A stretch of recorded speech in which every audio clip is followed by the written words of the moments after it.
1-love he leads. First game, third set.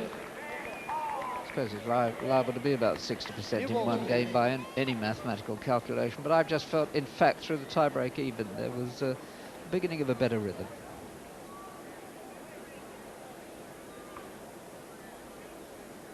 Henman 1-love. Indeed, Krajicek had a golden fortnight at Wimbledon, but he doesn't always play that way, and he didn't against Edberg. And then he beat Horhus.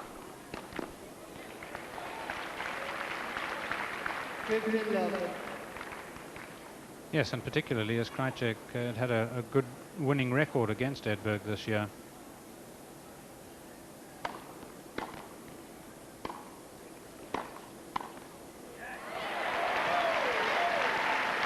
And the double irony for those who don't know is the fact that it was Edberg and Krajicek who were the representatives of the Association of Tennis Professionals at the redraw, or who went to the USTA and said, could you please make a redraw?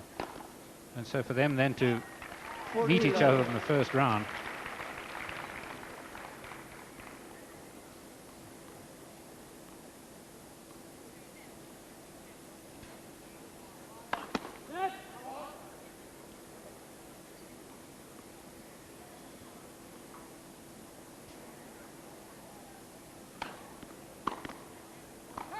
Game, Edberg. Love game to Edberg, 1 game all. 1 game all.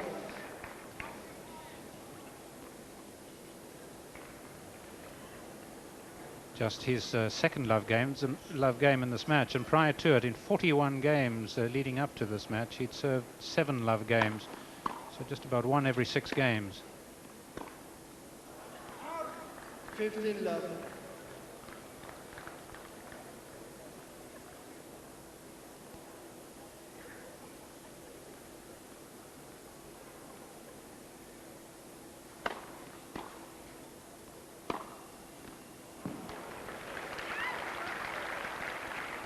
Love.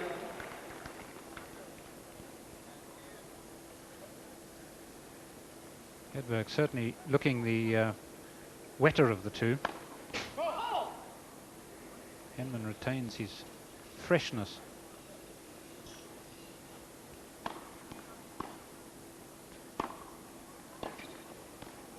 Love.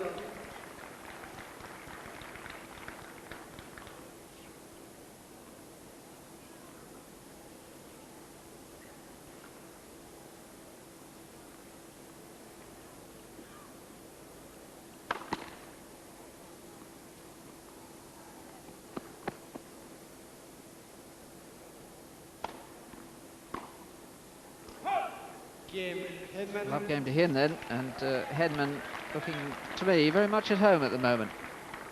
Henman leads 2-1 he leads, third set. They're locked to 1 set all.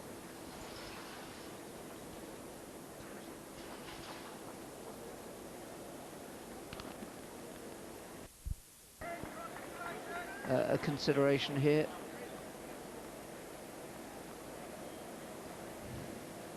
No break of serve yet, third set. 15 love.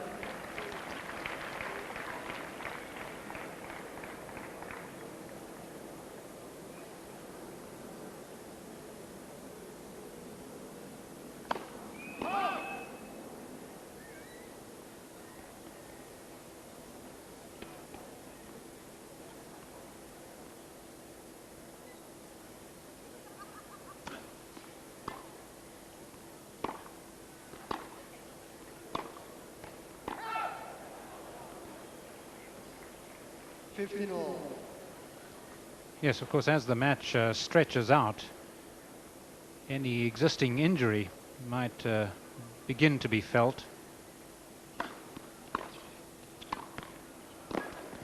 Henman, we know, has come into this tournament with just a bit of a strained thigh, whereas as far as we know, Edberg is free of any problems.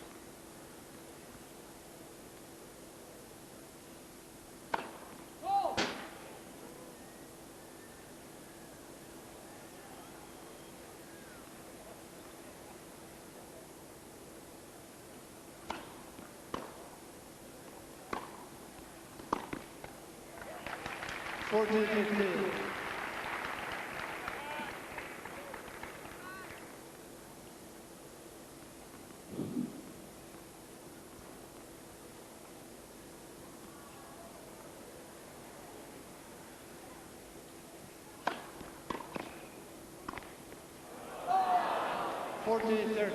They groped for that a bit. They both just remembered experiencing, I think, a very slight emotional lull.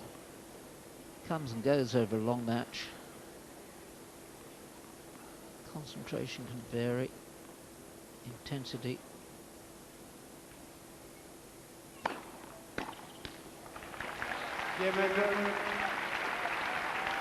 Two games all. Third set, 1 set all. 2 games all. Yes, I think if I were Edberg, I'd be looking to do a bit of pouncing now. Of course, I know he's inclined to look to do that from the start, but there were just suggestions in that game that Henman was stretching for stuff, just looking to me a little tired.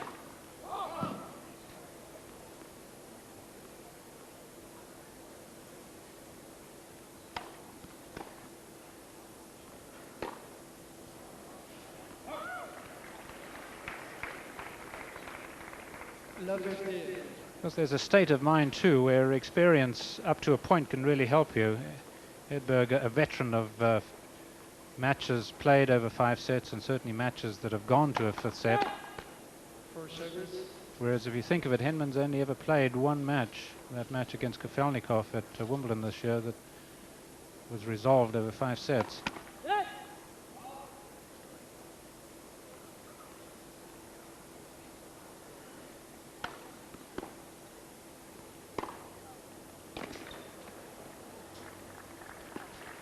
All.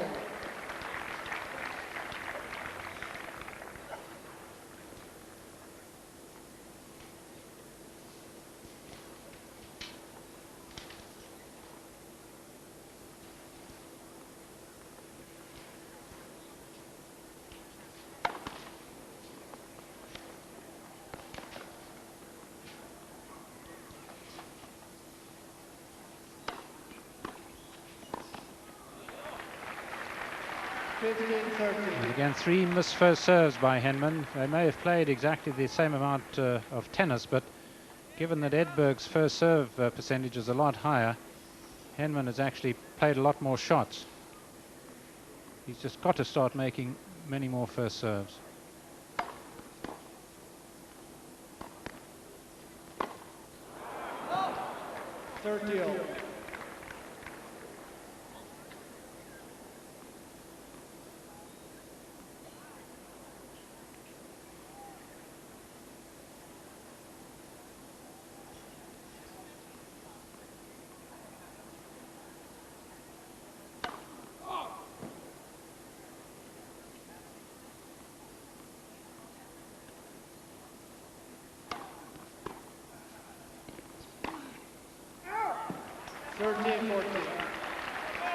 That another point won by Edberg's canny plan. Come on, says Pickard, sensing this could be a turning point in the match. Oof. Yes.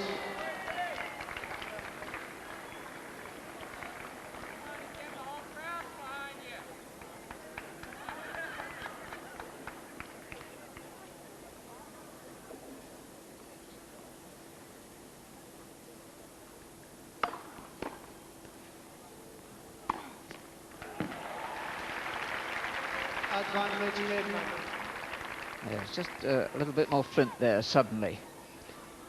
Yes, Flint, and picking a big target, the middle of the goal mouth.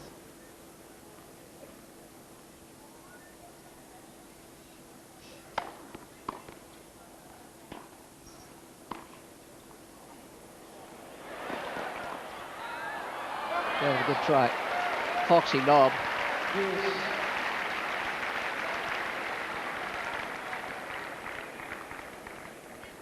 Well, this was really instinct here, perhaps even memory by Edberg. I don't think he could believe how well he'd hit it.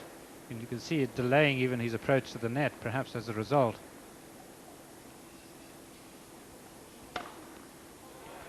Advantage Henman.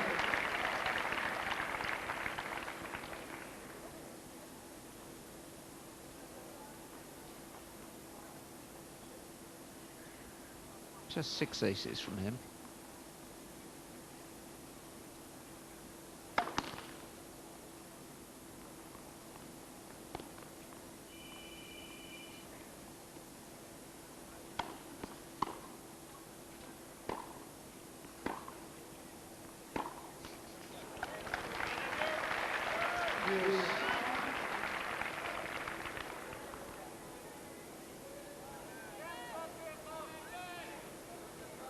Roundabout here in a long match like this, that you have to find new reserves of desire.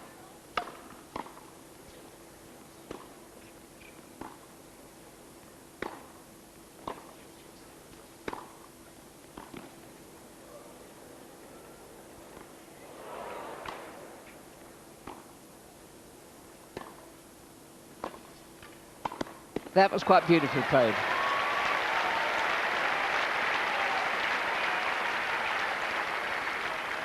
Advantage Henman.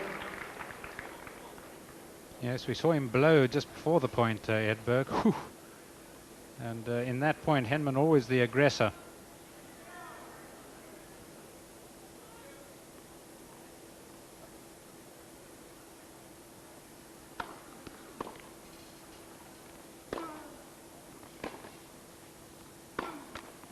Yes.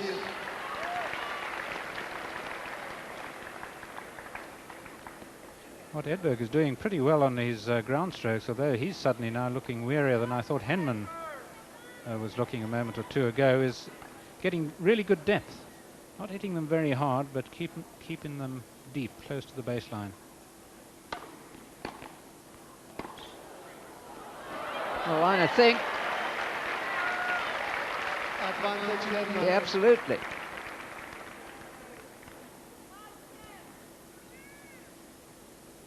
Well, this was such fine play by Henman, stretching the right leg all the way across there, getting behind it, therefore, using some of Edberg's pace.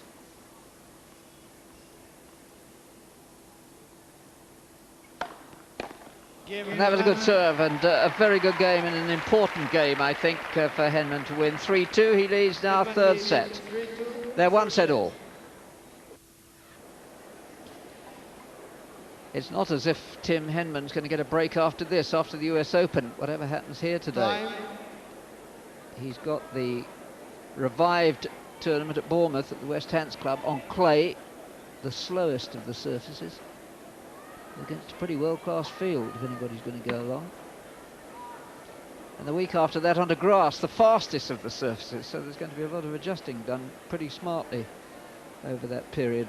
That's #1 court, the last competitive tennis ever to be played there on #1 court at Wimbledon, and that's Great Britain against Egypt, a promotion match from one of the lower divisions in the Davis Cup. Henman Rosetsky leading the British team against the Egyptians.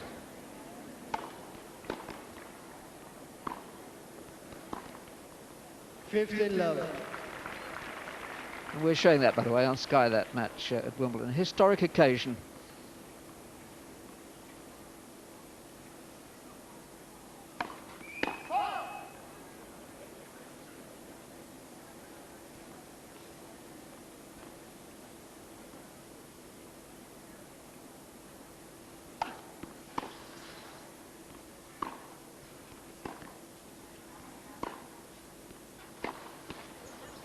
$30.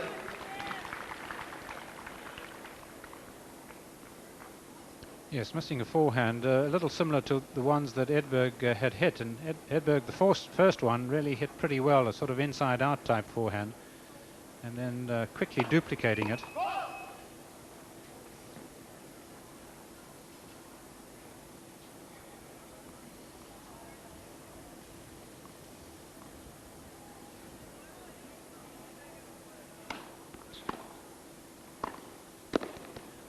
Yeah, quick-witted.